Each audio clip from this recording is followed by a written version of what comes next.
Le lendemain, Jinwoo est réveillé par un appel de sa sœur, qui lui rappelle l'heure qu'il est, car aujourd'hui, c'est l'entretien scolaire. En entendant cela, il se lève immédiatement et, en un rien de temps, arrive à l'école entièrement préparé. À tel point que Jina lui demande s'il est vraiment son frère, car elle n'est pas habituée à son apparence tellement améliorée et différente de d'habitude. Innocemment, Jinwoo répond que, bien sûr, il est son frère, sans comprendre pourquoi elle réagit ainsi. Elle lui explique qu'il ne semblait pas lui-même et qu'elle ne pensait pas qu'une personne pouvait changer autant.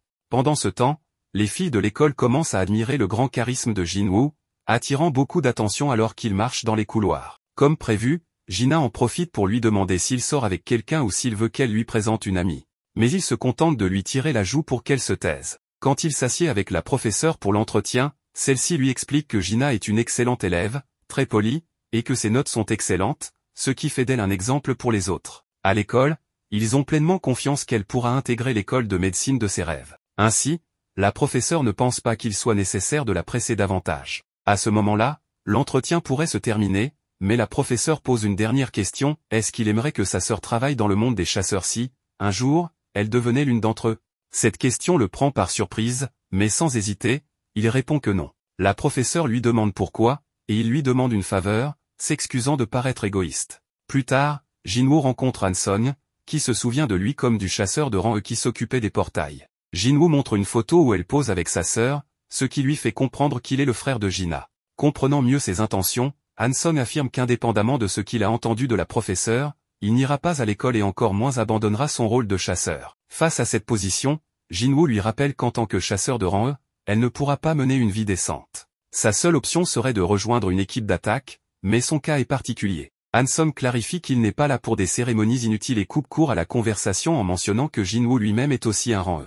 Avec calme, Jinwoo lui explique qu'il n'est pas venu lui demander d'arrêter. Au lieu de cela, il lui demande de le suivre. Ensuite, nous voyons l'arrivée de Hwang Dong-so en Corée du Sud, à l'aéroport où se trouve l'association. Il est accueilli par Woo Jin-cheol. En le voyant, Dong-so déclare qu'il ne s'attendait pas à un comité d'accueil de la part de l'association. Jin-cheol lui demande combien de temps il compte rester, ce à quoi Dong-so répond que ce ne sera pas long, car il n'aime pas ce pays. Jin-cheol, souhaitant en savoir plus, lui demande s'il est venu pour ces deux individus en particulier. Dong-so lui demande de ne pas faire semblant de ne pas savoir, car tout ce qu'il veut, c'est qu'il détourne les yeux pendant qu'il fait ce qu'il veut d'eux dans un donjon, en commençant par le rang et ensuite l'autre. Il demande alors si Jin-cheol pense l'arrêter, se montrant impatient de voir sa tentative. Jin-cheol clarifie qu'il ne fait que remplir son rôle. Par ailleurs, Choi discute avec Go-gun sur les fourmis ailées qui pouvaient voler. Bien qu'elles puissent voler, leurs corps sont tombés dans la mer. Il semble qu'elles ne peuvent pas parcourir de grandes distances pour le moment. Avec cette information, Go-gun décide de les étudier davantage, estimant qu'il est encore trop tôt pour tirer des conclusions. Plus tard dans la nuit, Jinwoo arrive à un portail accompagné de Han-sung, où ils rejoignent Sang-min et Ki-chul, membres du département de gestion de la guilde White Tiger. Les deux sont ravis de le voir, car ils ne s'attendaient pas à recevoir une demande de sa part. En voyant Han-sung, ils supposent que c'est la personne qu'il veut entraîner, ce que Jinwoo confirme. Sang-min explique alors qu'il a demandé de l'aide au bon moment. Ils ont annoncé qu'il allait apparaître plusieurs portails dans cette zone, et un portail de rang a même récemment émergé, ce qui semble assez intéressant. Cependant, leur conversation est interrompue par l'un des chasseurs, car ils doivent se hâter à cause du portail devant eux. Il s'excuse et informe Jinwoo que cet homme est Kim-chul, un chasseur de rang A, qui agit comme un tank. Cette fois, il s'agit d'un entraînement pratique pour les membres les plus récemment intégrés. Kim va soutenir l'armée en tant que chef d'équipe d'attaque. On peut voir Kim se plaindre de ne pas être la nourrice de deux chasseurs de rang E, faisant référence à Jinwoo et à Han-sung. Ensuite, Sang-min annonce que l'équipe est composée de chasseurs de rang A, 5 de rang B et 2 de rang C, soit un total de 8. Avec les chasseurs de rang E, cela fait un total de 10. À partir de là, Ki-chul lui suggère de se limiter à observer pendant cette mission, car l'idée est que les nouveaux participants soient impliqués, ce qu'il accepte sans problème, puisqu'il avait cette intention dès le départ. Lorsque tous entrent dans le portail, celui-ci commence à subir un changement assez agressif. Jinwoo se rend compte de ce qui se passe et prend immédiatement la main de Han-sung pour tenter de sortir, mais le portail l'en empêche. Il peut à peine leur dire d'alerter l'équipe d'attaque principale avant d'être contraint de rester dans le portail. Très vite, on informe par radio le chef de la guilde White Tiger qu'un portail de rang C est devenu un portail rouge. Jinwoo comprend immédiatement la gravité de la situation et décide de s'y rendre immédiatement. Ensuite, l'équipe se rend compte que le portail d'entrée n'est plus entouré que d'une forêt enneigée. Kim leur indique qu'il s'agit d'un portail rouge. Comme Han-sung ne sait pas ce que c'est, Jinwoo lui explique que, contrairement aux portails normaux, lorsqu'on entre dans un portail rouge, toute communication avec l'extérieur est coupée. On ne peut sortir qu'en vainquant le boss ou en trouvant une brèche dans le donjon, et on ne peut être aidé depuis l'extérieur. De plus, les monstres de ce portail sont plus forts que le rang prévu. Soudain, une flèche est tirée et atteint un des chasseurs à la tête, le tuant sur le coup. Une autre flèche, qui vise Hanson, est interceptée dans les airs par Jinwoo. Il réalise que ce sont des elfes de glace. Jinwoo, après les avoir analysés, les considère comme dangereux, car à cette grande distance, il est difficile de les voir. Apparemment, leurs attaques visent principalement les plus faibles. À ce moment-là, Kim prend la parole pour informer tout le monde que le portail rouge est isolé et que son rang est B ou supérieur. En raison de leur rang, ils devront suivre ses instructions pour sortir vivants de cette mission. Cependant, Kim ne juge pas opportun de diriger tout le groupe. Ils seront donc divisés en deux groupes. Il s'avère que Kim a l'intention de prendre les plus forts avec lui et refuse de laisser les membres de rang E se joindre à eux. À l'extérieur, il pourrait être là des mois, que ce soit pour vaincre le boss ou trouver la brèche du donjon. Il faut alléger les charges. Un chasseur de rang B, Park Jin, demande l'autorisation de rester avec le groupe le plus faible, et Kim accepte, supposant qu'il agit par compassion. Park Jin s'approche de Jinwoo pour lui demander si son rang est vraiment celui qu'il dit, car elle a vu comment il a attrapé la flèche un peu plus tôt. Bien que Jinwoo évite de répondre, Park Jin suppose qu'il est de rang A, voire supérieur. Ensuite, Kim indique à Jinwoo et aux autres qu'ils suivront le chemin devant eux, et il leur explique qu'ils vont se rendre dans la forêt. En avançant un peu, Kim leur montre des griffures sur les arbres, faites par des ours de glace. Ils pensent donc que les membres de rang E vont mourir, bien qu'en y réfléchissant un peu plus, ils se souviennent que ce groupe comprend un chasseur de rang B et un de rang C. Il ne comprend donc pas pourquoi ils considèrent Jinwoo comme leur leader. À ce moment-là, des ours de glace s'approchent, mais Kim se met en avant pour les affronter sans difficulté. Pendant ce temps, Park signale à Jinwoo que cette forêt est le territoire des ours de glace et qu'il est dangereux de continuer par ici. Jinwoo répond que c'est précisément pour cela qu'ils ont emprunté ce chemin, si c'est le territoire des ours de glace, ils n'ont qu'à s'occuper d'eux, ce qui est bien mieux que de devoir faire face aux elfes de glace, qui sont plus intelligents. Park reconnaît qu'il a raison, car cela a beaucoup de sens. Jinwoo ajoute que la température est extrêmement basse dans la forêt. Il sort alors des manteaux de son inventaire pour tout le monde. Tous sont surpris de voir qu'il utilise de la magie dimensionnelle, car on dit que même les meilleurs chasseurs qui maîtrisent cette magie ne peuvent sortir que 2 ou 3 objets à la fois. Hanson exige alors de savoir qui il est vraiment, à cause de tout ce qu'il est capable de faire. Jinwoo lui répond qu'elle est ici à cause de lui, et qu'il prendra la responsabilité de la protéger, mais uniquement si elle évite de poser des questions. Il demande la même chose aux autres, leur interdisant de lui demander quoi que ce soit. À ce moment, un immense ours de glace s'approche. La première chose que fait Jinwoo est de changer de titre pour celui d'assassin de loup, qui augmente de 40% les dégâts contre les monstres de type animal. Pendant ce temps, Baek arrive à l'entrée du portail. Compte tenu de la difficulté de celui-ci, il espère que Kim pourra sauver tout le monde. Sangmin lui fait remarquer que le chasseur Jinwoo est également présent. Bien qu'il soit de rang E, il croit qu'il a subi un second éveil, mais cela reste à confirmer. C'est alors que Dongso arrive pour les saluer. Baek lui demande ce qu'il fait dans leur zone, surtout qu'il était parti aux États-Unis. Dongso trouve étrange que ce portail leur appartienne et demande si c'est vrai. Si oui, pourquoi un chasseur d'une autre guilde, Sun Jinwoo, y est-il entré? Dongso explique qu'il souhaite le rencontrer avant qu'il ne meure dans le portail, car il a fait l'effort de venir jusqu'ici pour cela. De retour avec Jinwoo, après avoir vaincu les ours de glace de la zone, il laisse les membres de son groupe déguster leur viande dans le confort. Ensuite, il se dirige vers une grotte où ces monstres habitent en grande quantité. Devant l'entrée, il utilise la commande sur JC. De l'ombre émergent alors ces chevaliers, avec à leur tête le plus puissant d'entre eux, Ygritte. Il leur ordonne d'attaquer. Sa légion, composée d'infanterie qui se régénère rapidement et de mages, affronte les ours de glace avec brio. Jinwoo est impressionné par leur puissance, mais remarque qu'ils consomment beaucoup de mana à une vitesse alarmante. À ce moment, le chef des ours de glace sort de la grotte. Il balaie les soldats d'ombre avec une facilité déconcertante. Quelques secondes plus tard, il pousse un rugissement terrifiant qui crée une onde de choc, éliminant tout sur son passage. Jinwoo se retrouve à court de mana. Il ordonne alors à Ygritte de prendre le relais. Ygritte avance vers le chef des ours.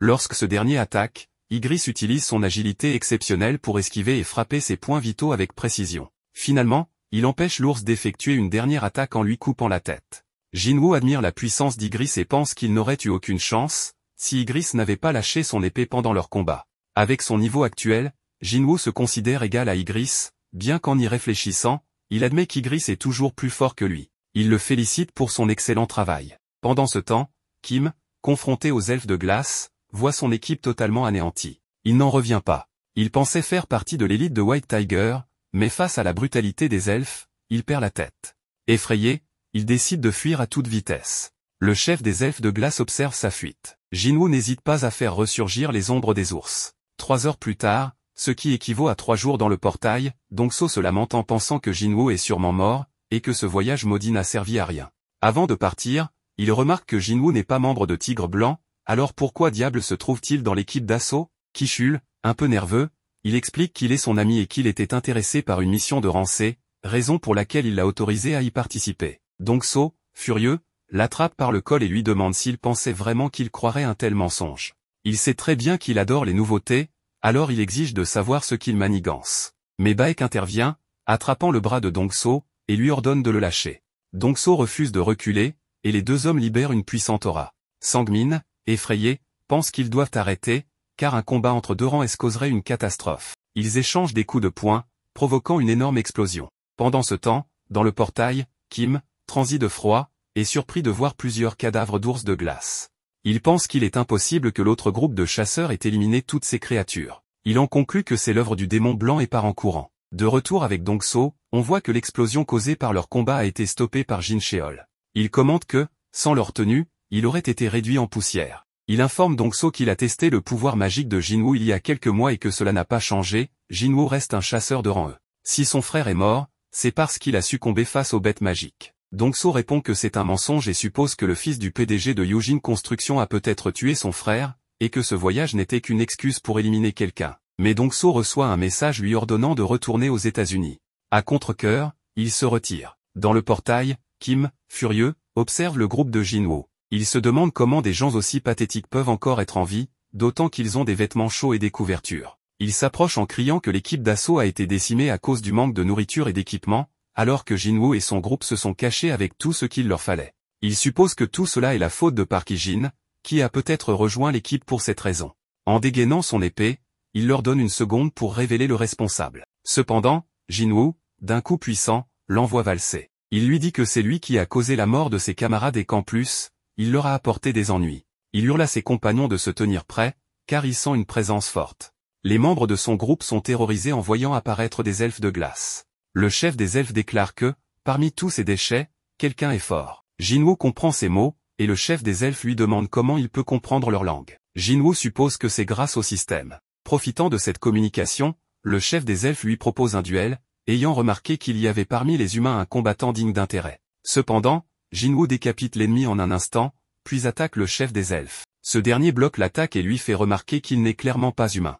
Voyant que Jinwoo ne comprend pas, il réalise que Jinwoo lui-même ignore ce qu'il est. Le chef lui révèle qu'ils entendent constamment une voix dans leur tête leur ordonnant de tuer les humains, mais en sa présence, cette voix est silencieuse. Jinwoo suppose que cela pourrait être lié à un système similaire au sien, se demandant si c'est parce qu'il est un joueur. Le chef des elfes lui propose de lui laisser la vie sauve à condition qu'il lui livre les humains derrière lui. Jinwoo lui demande alors qui il est et pourquoi il combat les humains. Alors que le chef tente de se présenter, une distorsion affecte son corps, et il répète ses paroles précédentes, laissant Jinwoo stupéfait, se demandant ce qui provoque ce phénomène étrange. Jinwoo refuse l'offre, et le chef des elfes lui demande s'il en est sûr, vu qu'il est en infériorité numérique. Mais Jinwoo sourit simplement et invoque son gigantesque armée d'ombre. La bataille commence, se transformant rapidement en un bain de sang. Park Hee-jin et les autres tentent de fuir, car cette guerre les dépasse totalement. Jinwoo les couvre tout en réfléchissant à la puissance impressionnante des elfes de glace, car son mana s'épuise rapidement. Les elfes éliminent ces ombres à une vitesse alarmante, et le chef des elfes se révèle être plus fort que Jinwoo lui-même.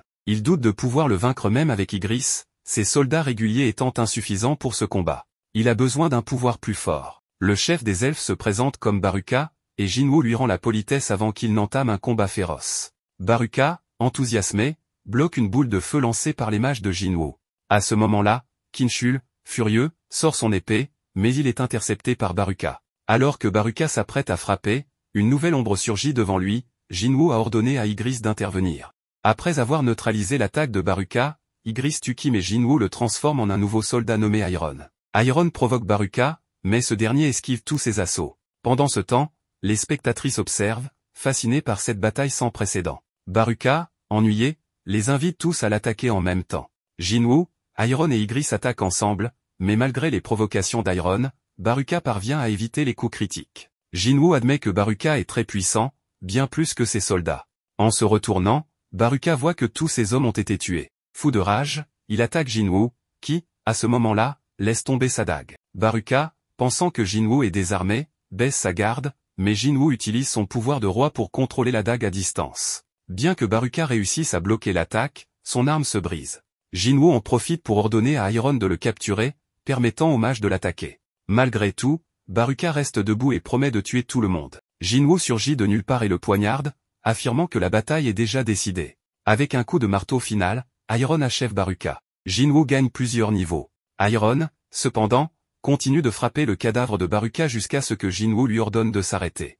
Iron, un peu naïf, commence alors à célébrer leur victoire. Jinwoo rejoint les autres et leur annonce que tout est terminé. Le portail pour sortir s'ouvre, mais avant de partir, Jinwoo tente d'extraire l'ombre de Baruka. De l'autre côté du portail, près de 7 heures se sont écoulées. Baek refuse de partir, car ses membres sont toujours coincés à l'intérieur. Cependant, il est surpris de voir le portail devenir bleu, espérant que Jinwoo a réussi. Mais seul Park Hee-jin et un autre individu sans importance en sortent. Baek leur demande ce qu'il est arrivé au reste de l'équipe, mais ils n'ont pas de réponse. Ensuite, seul Jinwoo et une femme sortent du portail, qui disparaît derrière eux. Baek, choqué, demande ce qu'il est arrivé à Kim et ne peut croire que seul des chasseurs de Baran aient survécu. Il se demande ce qui a bien pu se passer à l'intérieur. Jinwoo décide de partir, mais Baek le retient et lui demande de parler avec lui. Jinwoo, visiblement fatigué, répond qu'il peut poser ses questions directement au guild. Baek insiste, cette fois sur un ton plus autoritaire, rappelant que 6 membres de son équipe ont disparu. Jinwoo, calme et froid, rétorque qu'il a sauvé 2 de ses membres et que, en tant que responsable, Baek devrait d'abord le remercier. Baek, réalisant son erreur, se calme et s'excuse. Plus tard, il interroge Park Hee-jin sur l'attitude de Jinwoo, qui semblait très énervé après avoir vaincu le boss. Park Hee-jin répond qu'elle ne sait pas pourquoi il est de si mauvaise humeur. Baek déclare qu'il faut absolument convaincre Jinwoo de rejoindre leur guilde, confirmant que Sangmin ne s'est pas trompé sur son potentiel. Un peu plus tard, Jinwoo raccompagne la femme chez elle. Avant de partir, elle le remercie, ce qui le laisse légèrement surpris. En rentrant chez lui, il regarde la dague de Baruka et se remémore les 3 échecs qu'il a eus en tentant d'extraire l'ombre de Baruka. Frustré, il se plaint d'avoir travaillé toute la journée sans rien obtenir. Il se console en se souvenant qu'il a tout de même gagné Iron.